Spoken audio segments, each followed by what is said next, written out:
kaum muslimin dan Al-Quran. Al-Quran telah disampaikan secara oral dari zaman Nabi Muhammad kepada pengikut generasi pertamanya. Kemudian ditransmisikan secara oral pula dari generasi ke generasi.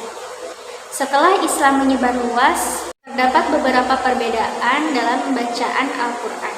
Kemudian munculnya teks Utsmani sebagai tekstus reseptus untuk membatasi bacaan Al-Quran. Namun karena teks Utsmani itu ditulis dalam scriptio defective, perbedaan bacaan masih tetap eksis. Kemudian perkembangan ilmu membaca Al-Quran menjadi ilmu spesifik. Contohnya yaitu yang sebagaimana kita kenal dengan ilmu tajwid. Terdapat juga beberapa istilah lain, diantaranya yaitu seperti tartil, tilawah, qiraat, dan sebagainya. Bahkan pengajaran Al-Quran dalam era modern ini bisa ditemukan dalam bentuk institusional. Contohnya yaitu seperti pondok pesantren, madrasah, maupun perguruan tinggi. Bahkan terdapat beberapa turnamen Al-Quran dan beberapa kompetisi tingkat nasional maupun internasional. Terjemah Al-Quran. Al-Quran yang diturunkan dalam bahasa Arab, apakah dapat diterjemahkan ke dalam bahasa non-Arab? Hal ini pun merupakan masalah yang menimbulkan kontroversi dalam sejarah Islam. Pada zaman Nabi, mungkin tidak pernah terpikir akan menerjemahkan Al-Quran. Namun seiring berjalannya waktu, Islam berkembang ke negara-negara non-Arab.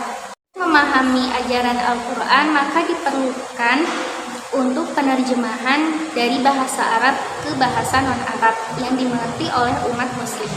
Kemudian terdapat pertanyaan, apakah boleh membaca Al-Quran dalam bahasa Persia ketika sholat? Imam Abu Hanifah mengatakan bahwasanya diperbolehkan, baik yang mengetahui bahasa Arab maupun yang tidak mengetahui bahasa Arab. Menurutnya, alasannya adalah untuk mempermudah muslim non-Arab yang baru masuk Islam. Berbeda dengan Imam Abu Hanifah, Imam Maliki, Syafi'i, dan Hambali menegaskan bahwasanya dalam sholat Al-Quran harus dibaca dengan menggunakan bahasa asli, yaitu bahasa Arab. Seseorang yang tidak bisa membaca Al-Fatihah dalam sholat, maka ia harus menggantinya dengan ayat Al-Quran yang lainnya, yang ia kuasai. Kemudian jika tidak bisa, maka berdiam diri, atau sambil membaca nama Allah dalam jangka waktu seperti membaca Al-Fatihah.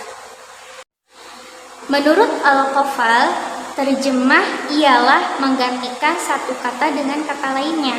Karena itulah mustahil menyampaikan seluruh makna kata-kata yang disampaikan oleh Tuhan dengan hanya sekedar terjemah saja. Kemudian pengertian tafsir adalah mengungkapkan makna dari suatu kata. Namun seluruh fuqaha bersepakat bahwa tafsir tidak dapat dibaca dalam sholat. Tetapi beda halnya dengan fuqaha, mazhab Imam Hanafiyah membolehkannya. Mungkin karena diceritakan pada zaman Nabi, Salman dimintai kaumnya dari Persia untuk menerjemahkan Al-Fatihah. Kemudian mereka memakainya dalam sholat. Salman pun menyampaikan hal tersebut kepada Nabi. Namun pada saat Nabi mengetahuinya, Nabi tidak mencelanya. Ibnu Mas'ud bahkan membolehkan membaca Al-Quran menurut maknanya. Namun Ibnu Al-Jazari dengan tegas menolak hal itu. Namun pelarangan menerjemahkan Al-Quran menciptakan kesulitan untuk umat muslim sendiri yang non-Arab. Hal ini bertentangan dengan tujuan pewahyuan Al-Quran, yakni agar manusia dapat memahaminya. Oleh karena itu, memang benar Al-Quran diturunkan dalam bahasa Arab, namun manusia bisa membuatnya menjadi bahasa lain, seperti bahasa Persia, Turki, Urdu, Cina, dan lain-lain. Tafsir Al-Quran. Tafsir berasal dari kata fasara yang artinya menjelaskan, menerangkan, atau menampakkan. Sementara takwil berasal dari kata al-awl yang bermakna kembali ke asal. Mufasir pada masa awal atau pada masa tradisional masih menggunakan takwil sebagai sinonim dari tafsir. Karena ini, kata takwil berubah menjadi istilah teknis untuk menjelaskan internal dalam kandungan Al-Quran. Sedangkan tafsir diterapkan untuk menjelaskan filologis yang bersifat eksternal terhadap Al-Quran. Tafsir mencakup sebab pewahyuan dan sejarah penurunannya, sedangkan takwil mencakup makna umum maupun khusus yang terdapat pada lafadznya. Terdapat 5 aliran tafsir dalam Islam. Yang pertama yaitu tafsir tradisional, dogmatis, mistis, sekretarian, dan modernis. Kemudian muncul lagi 3 aliran. Yang pertama yaitu tafsir biriwayah, yaitu tafsir yang bersumber dari riwayat. Yang kedua tafsir bidiroyah, yaitu tafsir yang menggunakan dengan alat. Yang ketiga yaitu tafsir bil isyarah, yaitu menafsirkan dengan intuisi batin.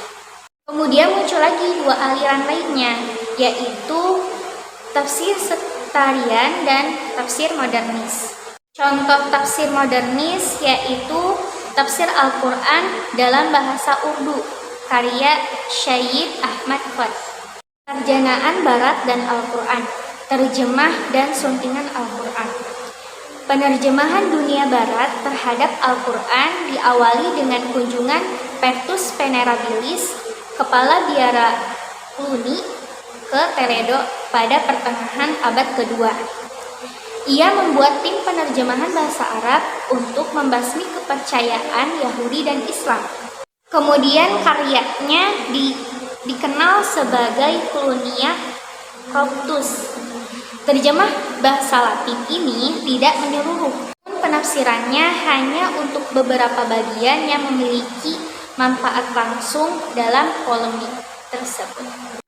Pemikiran Barat terhadap anti-Islam ini dikarenakan trauma membekas akibat perang salib yang menjadikan umat Kristen memandang bahwa umat Islam sebagai musuh. Antara nama apolog Kristen yang menolak Islam ialah Nicholas Cusa, Martin Luther, dan Hugo Grotius. Setelah Konstantinopel berubah menjadi Istanbul yang jatuh di kalangan umat Islam, pandangan beberapa sarjana Kristen mulai berubah terhadap dunia Islam. Namun hanya beberapa sarjana Kristen saja yang memiliki pemikiran tersebut. Kemudian terjemah Al-Quran berikutnya yaitu dalam bahasa Latin, yaitu Al-Qurani Textus Universus yang digarap oleh seorang pendeta Italia, Lodovico Maracci. Pada tahun-tahun berikutnya, Al-Quran diterjemahkan dalam beberapa bahasa Eropa. Contohnya yaitu dalam bahasa Itali, Jerman, Belanda, Inggris, dan lain-lain. Bahkan, sarjana barat lain, contohnya yaitu Gottfried Bergesteser, Arthur Jeffrey, dan Otto Pretes, merencanakan untuk penulisan sejarah perkembangan teks Al-Quran. Namun rencana ini gagal dikarenakan terjadi Perang Dunia Kedua yang menghancurkan Jerman. Kemudian terdapat kajian Al-Quran lainnya. Norman Daniel dan Souther, penulis Kristen abad pertengahan, menentang apologetik terhadap Al-Quran. Alasannya yaitu didasarkan pada nalar dan kitab suci Al-Quran. Secara Kristen, mereka menegaskan ketidakbenaran Al-Quran, bahkan menuduh Nabi Muhammad sebagai nabi palsu. Argumen ini pun tidak diterima oleh umat Muslim. Orang pertama yang menerapkan metode kritik historis terhadap biografi Nabi Muhammad ialah Gustav Welf, seorang orientalis dari Heidelberg. Karyanya ini tidak didasari oleh dasar-dasar terbaik umat Islam. Kemudian, sarjana lain yang menuliskan biografi Nabi Muhammad adalah Theodor Naglecki. Kemudian pada abad ke-20 muncul beberapa karya-karya sarjana barat, baik berupa artikel maupun buku yang bertalian dengan Al-Quran. Namun sayangnya karya-karya itu menimbulkan kontroversi di kalangan umat Islam sendiri. Bahkan salah satu tokoh yaitu Abdul Rauf, Rektor Universitas Islam Internasional Kuala Lumpur, mengungkapkan kemarahannya terhadap kajian linguistik dan historis yang dilakukan Barat terhadap materi-materi keislaman. Ia menilai kajian-kajian tersebut tidak bersifat historis dan konjektual yang telah menjadikan Islam sebagai sasaran analisis kritis yang salah arah.